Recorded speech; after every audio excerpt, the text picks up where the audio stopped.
Hello बच्चों, फुलिटीज classes में आपका हार्दिक स्वागत है। और आज हम एक महत्वपूर्ण टॉपिक वृत्तों से संबंधित क्षेत्रफल पर बात करेंगे। चलो स्टार्ट करते हैं बच्चों।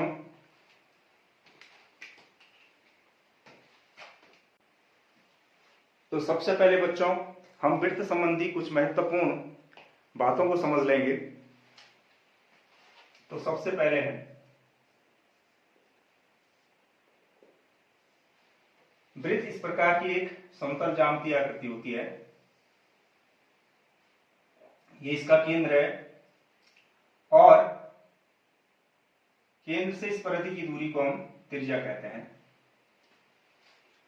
यदि बच्चों वृत्त की ऐसी जीवा जो केंद्र से होकर जाए, ऐसी जीवा को हम वृत्त का व्यास कहते हैं। और आप जानते हैं कि व्यास दो त्रिज्याओं के योगफल के बराबर होता है। तो वृत्त का व्यास बराबर होता है बच्चों 2 गुणा गए त्रिज्या। करेक्ट हो गया।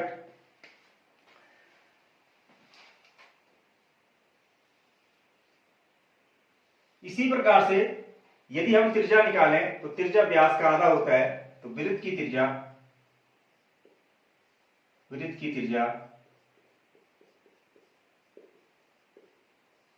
r बराबर व्यास अपॉन 2।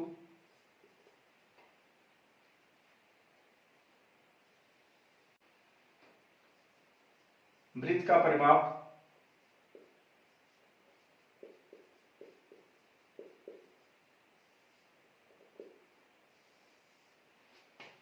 तो प्यारे बच्चों, यदि ये हमारा कोई वृत्त है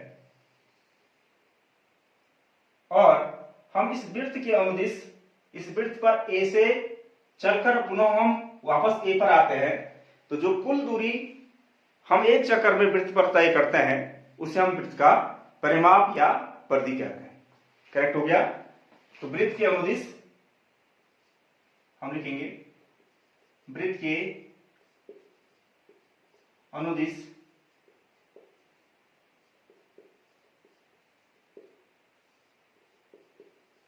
एक चक्कर में तय की गई दूरी को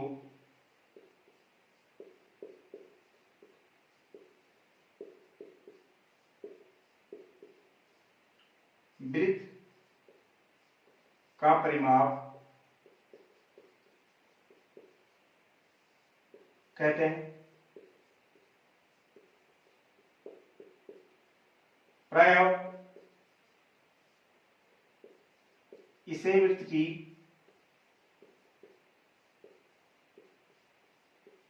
परिधि कहते हैं।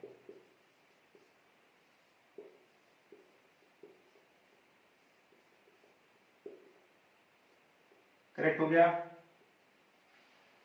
तो वृत्त पर एक चक्कर पूरा करने पर जो दूरी हम तय करते हैं उसे हम वृत्त का परिमाप कहते हैं। करेक्ट हो गया। तो प्यारे बच्चों कि जो वृत्त की परिधि होती है, वृत्त की जो परिधि है और जो वृत्त का व्यास है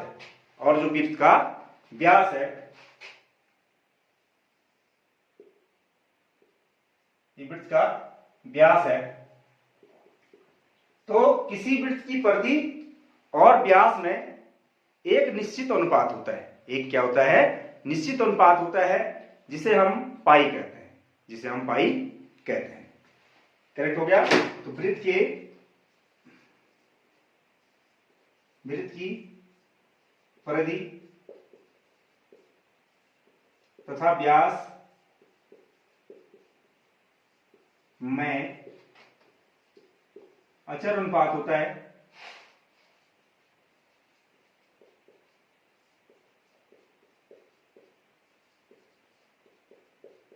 जिसे पाई कहते हैं।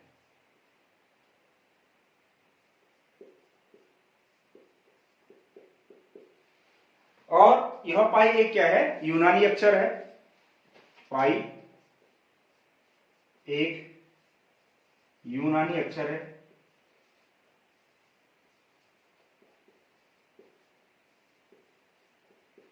करेक्ट हो गया बच्चों। तो कुल मिलाकर हम लिख सकते हैं कि वृत्त की परिधि बटे अनुपात में बटे व्यास बराबर हो जाएगा पाई।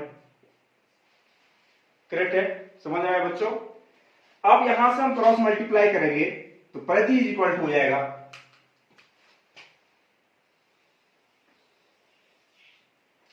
यहां से हम लिखेंगे परिधि बराबर पाई गुणा के व्यास, पाई गुणा के व्यास। ठीक हो गया बच्चों। और आप जानते हैं व्यास बराबर कितना है 2r, तो यहां से हो जाएगा पाई इंटू 2r, और इसे सही से लिखेंगे 2 पाई r, 2 पाई r। तो वृत्त की जो परिधि होती है, जिसे हम वृत्त का परिमाप भी कहते हैं, वो कितना होता है बच्चों 2 पाई r। तो वृत्त की परिधि is equal to 2 pi r, या हम लिख सकते हैं परिमाप बराबर, वृत्त का परिमाप बराबर 2 पाई r। करेक्ट हो गया। तो समझ में आ गया बच्चों, वेरी गुड। अब भारत के एक महान गणितज्ञ आर्यभट्ट ने पाई का जो अप्रोक्सीमेट वैल्यू है वो 62,832 बटे 20,000 कैलकुलेट किया। पाई का सन्निकट मान, तो पाई अप्रोक्सीमेट होता है 62,832 बटे 20,000। करेक्ट हो गया।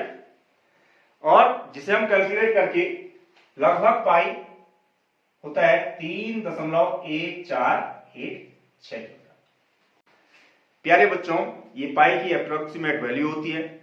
बाद में भारत के एक गणितज्ञ श्रीनिवास रामानुज ने पाई के इस मान को लाखों स्थानों तक, दशमलव के लाखों स्थानों तक कैलकुलेट किया और पाया कि पाई का दशमलव प्रसार अशांत अनावर्ती होता है। पाई का दशमलव प्रसार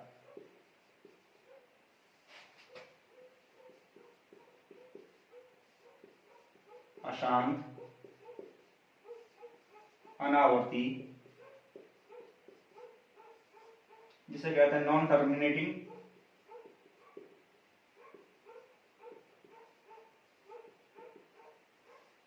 नॉन रिपीटिंग होता है। करेक्ट हो गया। तो जिससे यह मालूम होता है कि पाई क्या है, एक अपरिमेय संख्या है। तो हम कह सकते हैं अतः पाई क्या है बच्चों, एक अपरिमेय संख्या है।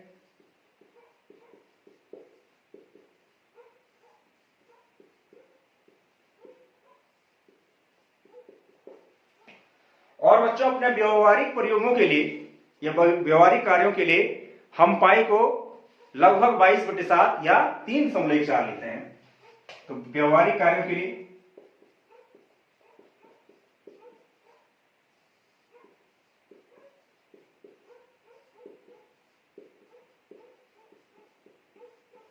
पाई को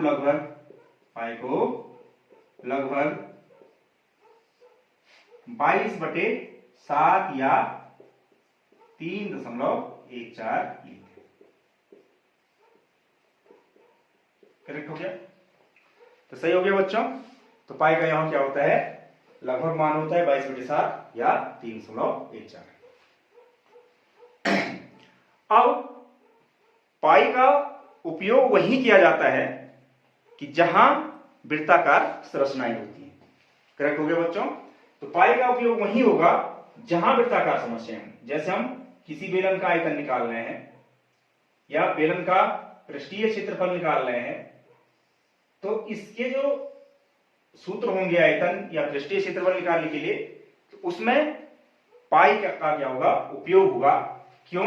क्योंकि इसमें वृत्ताकार संरचना है, जैसे एक वृत्ताकार संरचना है और वृत्ताकार एक वृत्त, ठीक हो गया। लेकिन जब हम किसी घन या घनाभ या त्रिभुज के क्षेत्रफल इत्यादि कैलकुलेट कर रहे होंगे तो उस समय पाई का क्या नहीं होगा, उपयोग नहीं होगा। क्यों? इसमें कोई भी वृत्ताकार संरचनाएं नहीं। तो क्लियर हो गया बच्चों? क्लियर हो गया? चलो आगे बढ़ते हैं वृत्त का क्षेत्रफल की तरफ। तो आप इसे पॉज करके नोट कर लीजिए। चलो कर लिया, मिटा लें, वेरी गुड। चलो अब हम पढ़ेंगे बच्चों वृत्त का क्षेत्रफल।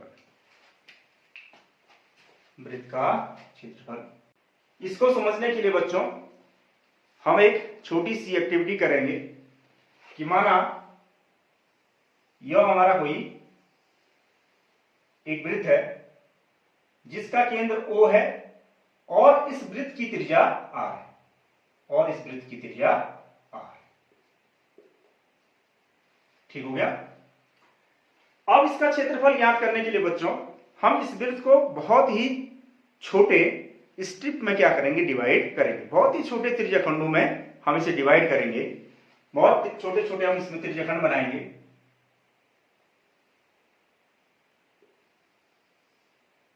ठीक है बच्चों, इस प्रकार से हम इसे डिवाइड करेंगे।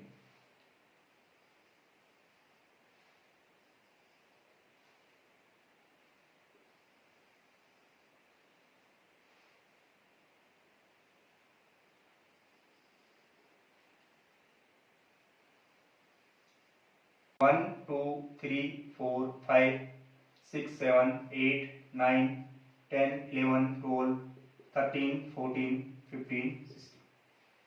अब इस वृत्त के इन छोटे छोटे त्रिज्याखंडों को काट कर हम इस प्रकार से व्यवस्थित करेंगे।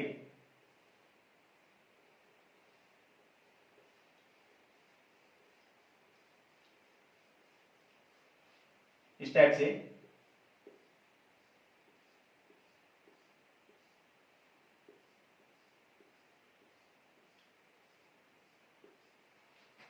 One two three four five six seven eight nine 10, 11, 12, 13, 14, 15 और 16। ऐसे हम क्या करेंगे बच्चे ने व्यवस्थित करेंगे।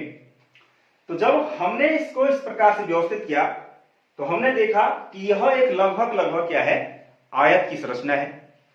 और क्योंकि हम जानते हैं कि पूरा जो वृत्त है उसकी जो परिधि है, उसका जो परिमाप है वो कितना बच्चों, 2 पाई आर। और यह 2 पाई आर 16 त्रिज्याखंडों की लंबाई है।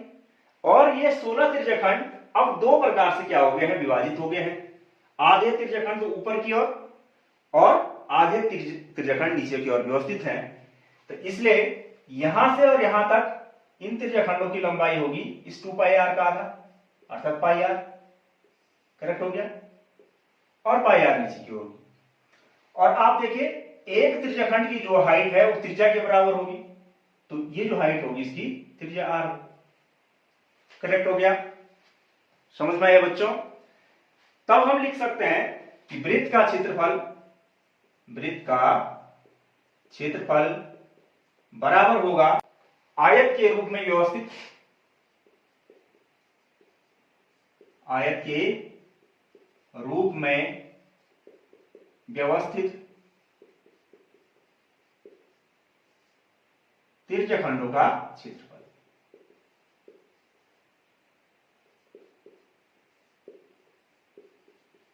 या भागों का क्षेत्रफल, जो भी आप लिखते हैं।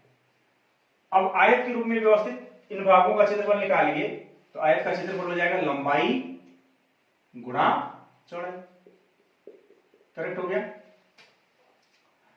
और आयत की लंबाई है यहां से यहां तक पाई आर और इंटू आर, मल्टीप्लाई करेंगे तो पाई आर स्क्वायर वर्ग मात्रक। तो ये है बच्चों हमारा वृत्त का क्षेत्रफल। वृत्त का क्षेत्रफल तो समझ में आया बच्चों? Very good. ये हो गया हमारा वृत्त का क्षेत्रफल। समझ में आ गया? बहुत बढ़िया। अब हम आगे बढ़ेंगे और हम सीखेंगे अर्धवृत्त का क्षेत्रफल। क्या सीखेंगे बच्चों? अर्धवृत्त का क्षेत्रफल।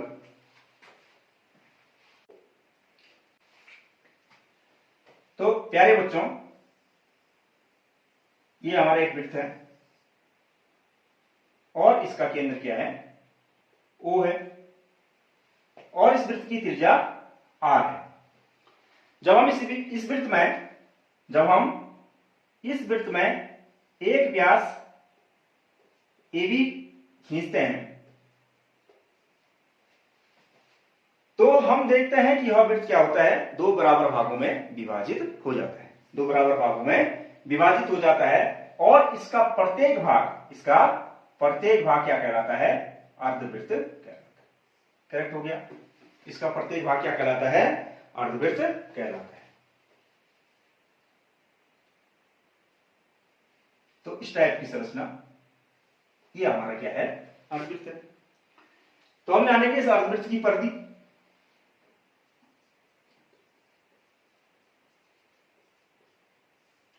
अर्धवृत्त की परिधि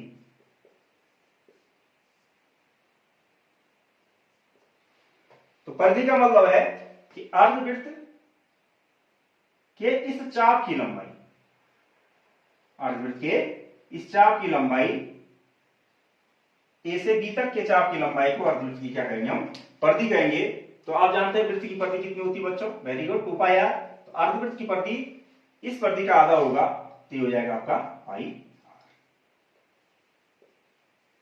सही हो गया? तो अर्धवृत्त की परिधि कितनी होती है बच्चों?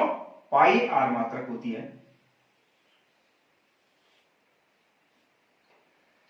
अब अर्धवृत्त का परिमाप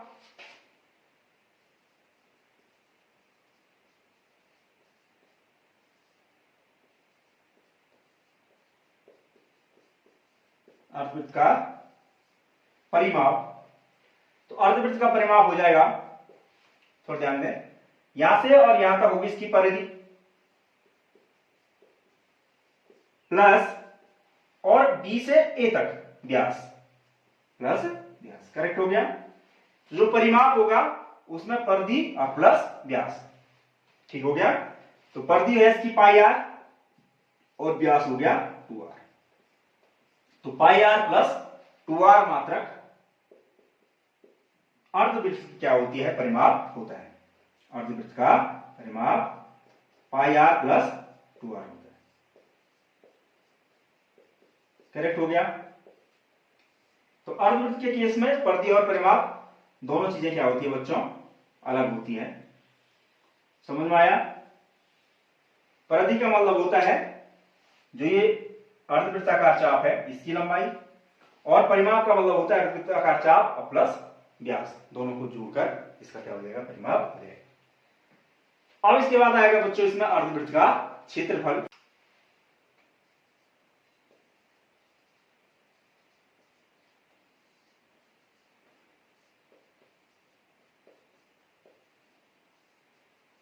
और अर्धवृत्त का क्षेत्रफल पूरे वृत्त के क्षेत्रफल का आधा होता है। तो वृत्त का क्षेत्रफल कितना होता है? निकाला था हमने, pi r square. Pi r square का आधा पाई आर स्क्वायर अपॉन 2।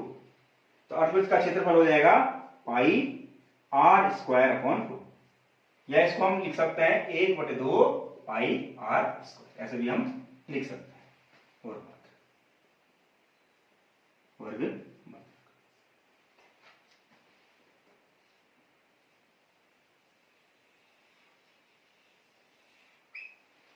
तो ठीक है बच्चों, तो आई होप आप वृत्त और अर्धवृत्त से संबंधित ये छोटी छोटी बातें आप लोग समझ गए होंगे। इनका उपयोग हम आने वाले अभ्यास प्रश्नों में करेंगे। ठीक हो गया? चलो आप इसे नोट कर लीजिए। कर लिया बच्चों? मिटा लें? Very good. चलो आगे बढ़ते हैं। अब है बच्चों त्रिज्याखंड का क्षेत्रफल। त्रिज्याखंड का क्षेत्रफल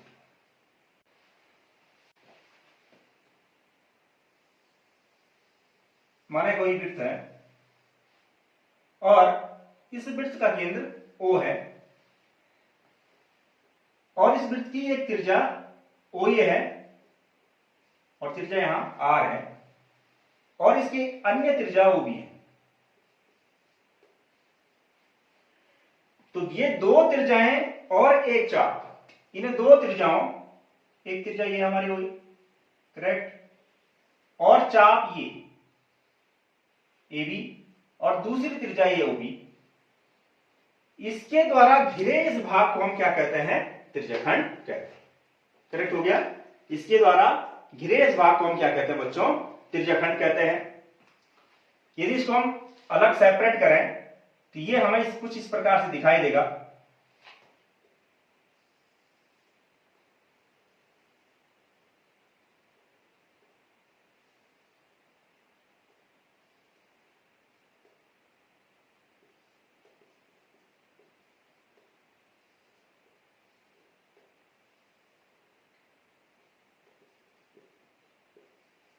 करेक्ट हो गया, ठीक हो गया बच्चों। तो यदि हम इसे इस प्रकार से अलग करें तो ये हमें इस प्रकार से दिखाई देगा। तो जो ये ऊपर का भाग है इसे हम कहते हैं, जो ये ऊपर का भाग है बच्चों, इसे हम कहते हैं दीर्घ त्रिज्याखंड, इसे हम कहते हैं दीर्घ त्रिज्याखंड। करेक्ट हो गया, ये हमारा हो गया दीर्घ त्रिज्याखंड।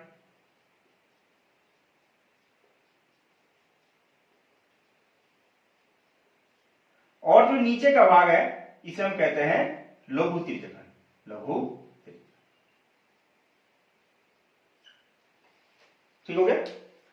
माना इस त्रिज्याखंड के संगत चाप के द्वारा कोण पर अंतरित कोण क्या है? थीटा है। तब हम इसका क्या निकालेंगे बच्चों? क्षेत्रफल निकालेंगे। तो क्षेत्रफल निकालने के लिए हम ये समझेंगे कि इस पूरा वृत्त का क्षेत्रफल कितना बच्चों?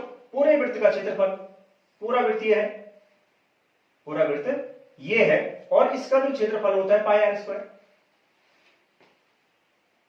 ठीक हो गया। और इस पूरे वृत्त के द्वारा जो केंद्र पर बना कोण है वो है हमारा 360 डिग्री। करेक्ट हो गया।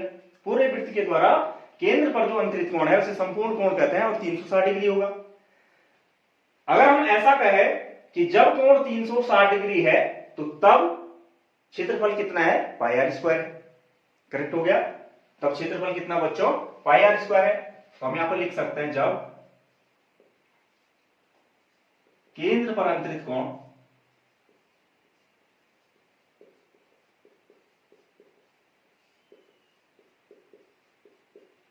360 डिग्री है तब वृत्त का क्षेत्रफल, वृत्त का क्षेत्रफल है पाई आर स्क्वायर। करेक्ट हो गया। तो जब कोण 1 डिग्री हो तब त्रिज्याखंड का क्षेत्रफल, तब त्रिज्याखंड का क्षेत्रफल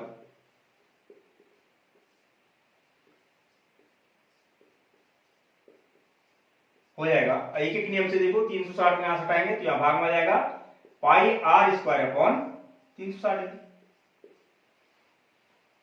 करेक्ट है। अब हम लिखेंगे जब कोण कितना हो बच्चों? थीटा डिग्री हो। तो जब कोण थीटा डिग्री हो तब त्रिज्याखंड का क्षेत्रफल, तब त्रिज्याखंड का क्षेत्रफल।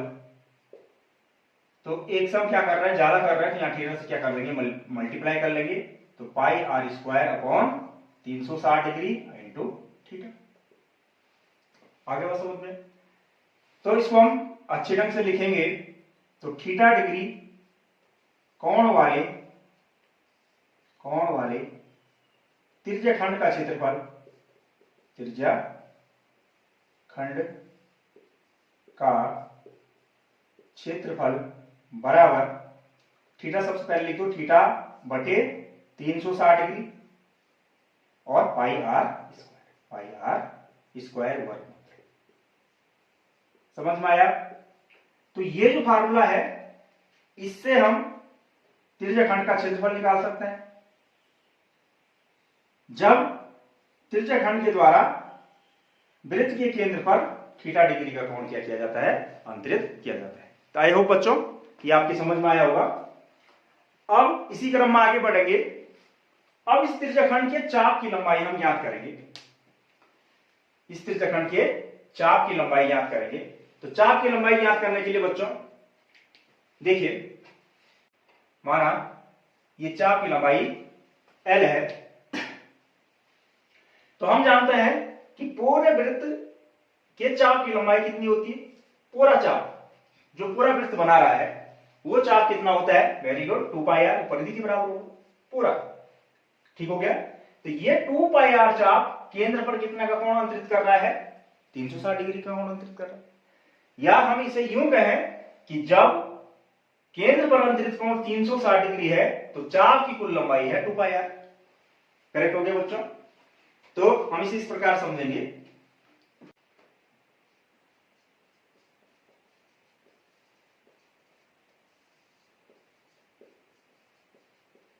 संगत चाप की लंबाई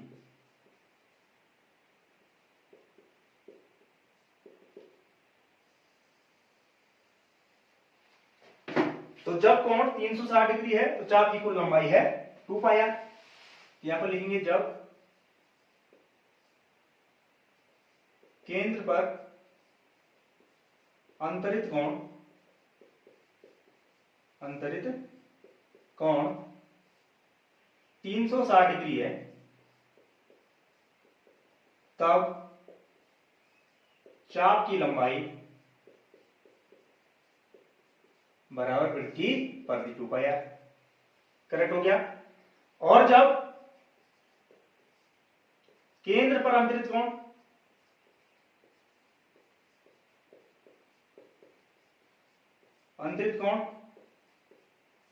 1 डिग्री हो तब चाप की लंबाई, वेरी गुड, एक एक नियम का प्रयोग करेंगे। चाप की लंबाई बराबर, तो 360 से कम कर रहे हैं तो 360 यहां डिवाइड हो जाएगा, तो 2 पाई आर अपॉन 360। समझ में आया बच्चों। अब हम लिखेंगे कि जब केंद्र पर अंतरित कोण क्या है बच्चों, थीटा है। जब केंद्र पर अंतरित कोण क्या है, थीटा है, तब इस चाप की हम क्या निकालेंगे, लंबाई निकालेंगे।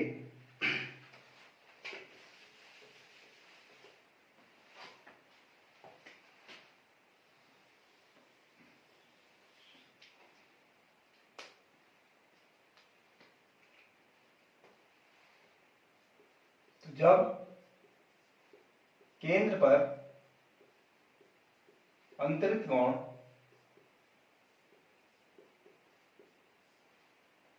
थीटा हो तब चाप की लंबाई L बराबर, वेरी गुड, 1 डिग्री के लिए है 2 पाई आर अपॉन 360 डिग्री, तो थीटा के लिए हो जाएगा, थीटा से मल्टीप्लाई हो जाएगा, तो 2 pi r upon 360 degree into theta. आगे समझ में। या चाप की लंबाई L बराबर, हम इसको अच्छे व्यवस्थित करके लिखेंगे, तो थीटा बटे 360 डिग्री और इंटू 2 पाई आर। तो समझ में आया बच्चों। तो इस सूत्र से हम संगत त्रिज्यखंड के चाप की लंबाई ज्ञात कर सकते हैं, जो केंद्र पर कितना का कोण बनाता है, थीटा डिग्री का कोण बनाता है। क्लियर हो गया। चलो आगे बढ़ते हैं। अब इस चाप की लंबाई के रूप में त्रिज्यखंड का क्षेत्रफल, चाप की लंबाई के रूप में त्रिज्यखंड का क्षेत्रफल, तो चाप की लंबाई के रूप में त्रिज्यखंड का क्षेत्रफल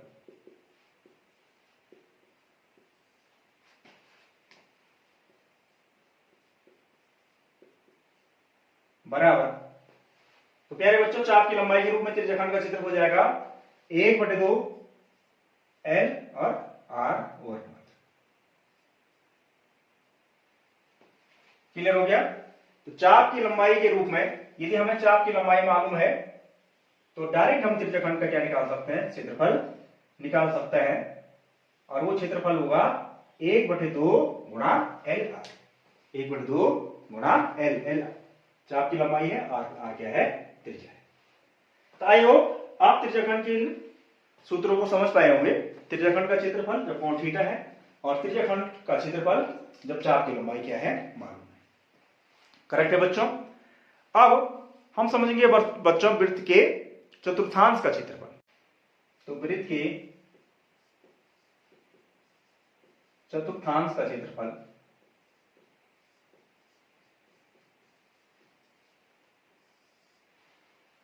तो बच्चों वृत्त का चतुर्थांश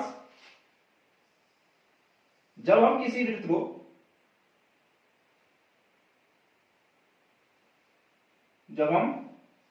वृत्त को दो लंबवत प्रतिच्छेद करने वाले व्यासों से क्या कर देते हैं, डिवाइड कर देते हैं। ठीक हो गया। तो यहां केंद्र पर प्रत्येक कोण कितना डिग्री का होगा, 90 डिग्री का होगा। और इस वृत्त के बराबर 4 भाग क्या कहलाएंगे, चतुर्थांश कहलाएंगे। प्रत्येक भाग इसमें से ये वृत्त का क्या कहलाएगा, चतुर्थांश कहलाएगा। करेक्ट हो गया। ये वृत्त का क्या है बच्चों, चतुर्थांश। ये भी चतुर्थांश है। तो इसमें 4 क्या बनेंगे, चतुर्थांश बनेंगे। और आप देख रहे होंगे चतुर्थांश भी क्या है, एक त्रिज्याखंड। चतुर्थांश भी क्या है बच्चों, एक त्रिज्याखंड है। तो चतुर्थांश का क्षेत्रफल बराबर 90 डिग्री कोण वाले त्रिज्याखंड का क्षेत्रफल। तो हम लिख सकते हैं कि वृत्त के चतुर्थांश का क्षेत्रफल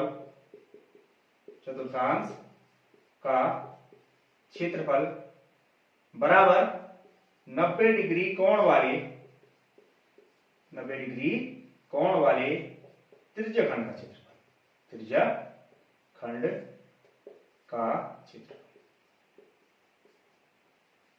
करेक्ट हो गया। अब देखो बच्चों 90 डिग्री कोण वाले त्रिज्याखंड का क्षेत्रफल बराबर हो जाएगा, इस कोण का, इस सूत्र का उपयोग करेंगे तो थीटा बटे 360 degree pi r square. Theta हो गया आपका 90 degree upon 360 degree pi r square. Correct. 0 0 कटा तो 9/36 pi r square. 9/36 pi r square. अब इसको डिवाइड करेंगे, 9 1 जा 9 9 4 जा 36 1/4 पाई आर स्क्वायर वर्ग। तो ये हो गया हमारा वृत्त के चतुर्थांश का क्षेत्रफल। समझ में आया। या कभी कभी हम इसको पाई आर स्क्वायर अपॉन 4 भी लिखते हैं। कितना लिखते हैं बच्चों, पाई आर स्क्वायर अपॉन 4 भी हम इसको लिखते हैं। ठीक हो गया, दोनों बात एक ही है। तो आई होप आप समझ गए होंगे कि वृत्त के चतुर्थांश का मतलब होता है कि 90 डिग्री कोण वाले त्रिज्याखंड का क्षेत्रफल। तो प्यारे बच्चों, यदि आपको कभी भी त्रिज्याखंड का कोण 90 डिग्री का दिखाई दे तो वहां पर हम क्या कर सकते हैं, चतुर्थांश के क्षेत्रफल का उपयोग कर सकते हैं। क्लियर हो गया। चलो आप पॉज करके इसे नोट कर लीजिए। कर लिया बच्चों। चलो आगे बढ़ते हैं। अब है बच्चों वृत्तखंड का क्षेत्रफल। तो थोड़ा हम वृत्तखंड के बारे में समझेंगे। बच्चों ये हमारा एक वृत्त है जिसका केंद्र O और त्रिज्या R है। माना इस वृत्त की कोई जीवा AB है, तो इस प्रकार से बने भाग को हम क्या कहते हैं बच्चों, वृत्तखंड कहते हैं। जीवा और चाप के बीच बने भाग को हम क्या कहते हैं बच्चों, वृत्तखंड कहते हैं। करेक्ट हो गया। तो ये हो गया हमारा वृत्तखंड। कैसा वृत्तखंड है ये, लघु वृत्तखंड। और जो ये ऊपरी भाग है इसका, ये इसका है दीर्घ वृत्तखंड। कैसा वृत्तखंड, दीर्घ वृत्तखंड। क्लियर हो गया बच्चों। यदि इस वृत्त में अगर हम त्रिज्याओं को मिलाएं, ओ से ए को मिलाएं और ओ से बी को मिलाएं, तो ये त्रिज्या है और ये भी त्रिज्या है। तब हम कहेंगे अगर ये जीवा ना हो तो यहां से ओ से और यहां तक क्या हो गया बच्चों, पूरा एक त्रिज्यखंड हो गया। तो यदि इसको अगर हम अलग सेपरेट बनाएं तो हमें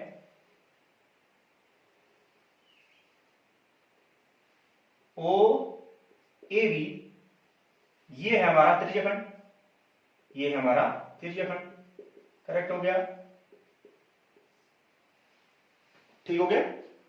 और यह त्रिज्यखंड जब हम जीवा को मिला रहे हैं तो ये दो भागों में विभाजित हो रहा है। ये कितने भागों में विभाजित हो रहा है? दो भागों में विभाजित हो रहा है। उसे हम बनाएंगे।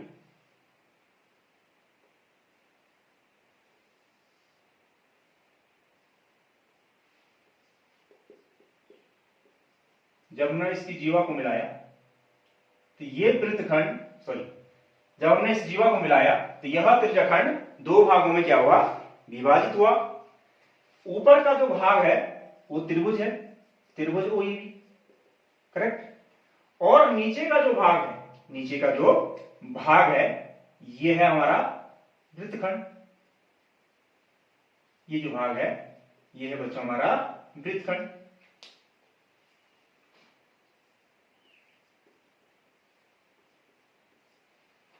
ठीक हो गया। अगर हम यूं कहें कि त्रिज्यखंड दो चीजों से मिलकर बना है, त्रिभुज और वृत्तखंड से। अगर हम ऐसा कहें कि त्रिभुज का क्षेत्रफल प्लस वृत्तखंड का क्षेत्रफल बराबर त्रिज्यखंड का क्षेत्र, करेक्ट है बच्चों। तो यहां से हम लिख सकते हैं कि त्रिभुज ओ ए बी का क्षेत्रफल प्लस वृत्तखंड का क्षेत्रफल, वृत्तखंड का क्षेत्रफल बराबर हो जाएगा त्रिज्यखंड का क्षेत्र, करेक्ट है।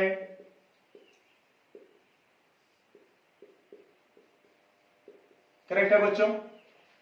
त्रिभुज ओएबी का क्षेत्रफल प्लस वृत्तखंड का क्षेत्रफल बराबर त्रिज्यखंड का क्षेत्रफल। अब हमें निकालना है वृत्तखंड का क्षेत्रफल, तो वृत्तखंड का क्षेत्रफल बराबर हो जाएगा, देखो त्रिज्यखंड का क्षेत्रफल ये तो अपनी जगह है, त्रिज्यखंड का क्षेत्रफल, और यहां से हम त्रिभुज का क्षेत्रफल क्या कर देंगे? पक्षांतर कर देंगे, तो प्लस है तो इधर हो जाएगा माइनस त्रिभुज ओईबी का क्षेत्र। समझ में आएगा बच्चों? वृत्तखंड का क्षेत्रफल बराबर त्रिज्यखंड का क्षेत्रफल और माइनस त्रिभुज का क्षेत्रफल। अब त्रिज्यखंड का क्षेत्रफल जब उसका कोण क्या हो? थीटा। त्रिज्यखंड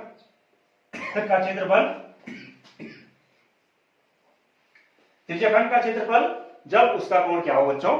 थीटा हो, तो ये होता है थीटा बटे 360 degree pi r square minus त्रिभुज का क्षेत्रफल जिसकी दो भुजाएं क्या हो? त्रिज्या हो, तो इसका क्षेत्रफल बच्चों आपने याद रखना है 1/2 आर स्क्वायर साइन थीटा। इसको आपने याद रखना है।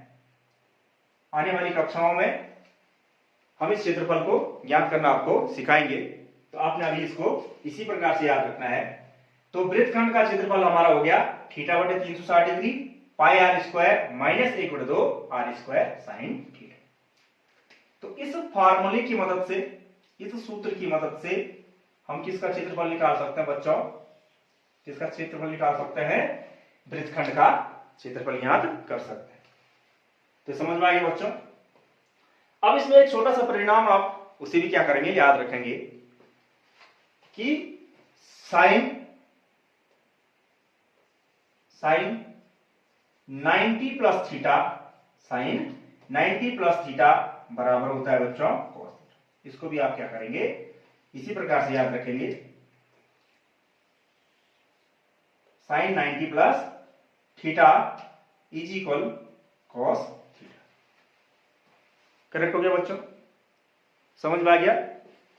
अब थोड़ा सा और एक बात और याद रखेंगे कि वृत्तखंड का क्षेत्रफल यदि हमें संगत चाप की लंबाई क्या है, वृत्तखंड का क्षेत्रफल यदि हमें संगत चाप की लंबाई मालूम है,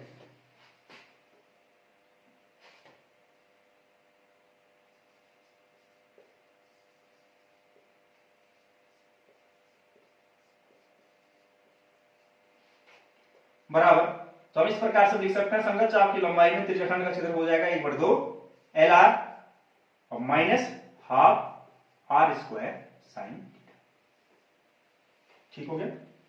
तो वृत्तखंड का क्षेत्रफल इस टाइप से भी आप याद रख सकते हैं। तो क्लियर हो गया। तो बच्चों अब हम एक छोटी सी बात और करेंगे, वो है दीर्घ त्रिज्यखंड का क्षेत्रफल। दीर्घ त्रिज्यखंड का क्षेत्रफल, दीर्घ त्रिज्यखंड का, दीर्घ त्रिज्यखंड के लिए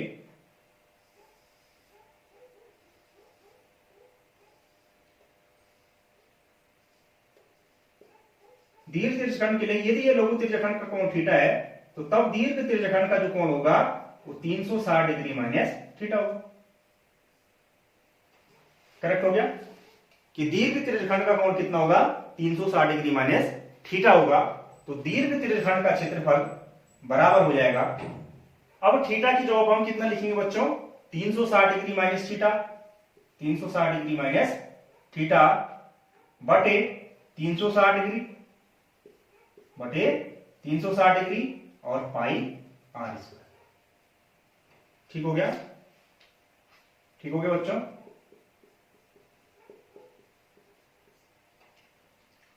तो ये हो जाएगा हमारा दीर्घ त्रिज्यखंड का क्षेत्रफल। चलो आप इसे नोट कर लीजिए, कर लिया बच्चों, वेरी गुड। तो आई होप ये सारे छोटे छोटे तथ्य आपकी समझ में आए होंगे। तो प्यारे बच्चों इनका उपयोग हम आने वाले अभ्यास प्रश्नों के हल में करेंगे, और इस लेक्चर के हैंड रिटन नोट्स आपको डिस्क्रिप्शन में दिए लिंक पर उपलब्ध होंगे, आप वहां से डाउनलोड कर सकते हैं। और अपने इस प्यारे से चैनल को लाइक करें, सब्सक्राइब करें और अपने फ्रेंड्स को शेयर करें। खूब पढ़ते रहें, बढ़ते रहें और अपना ख्याल रखें। बाय बच्चों।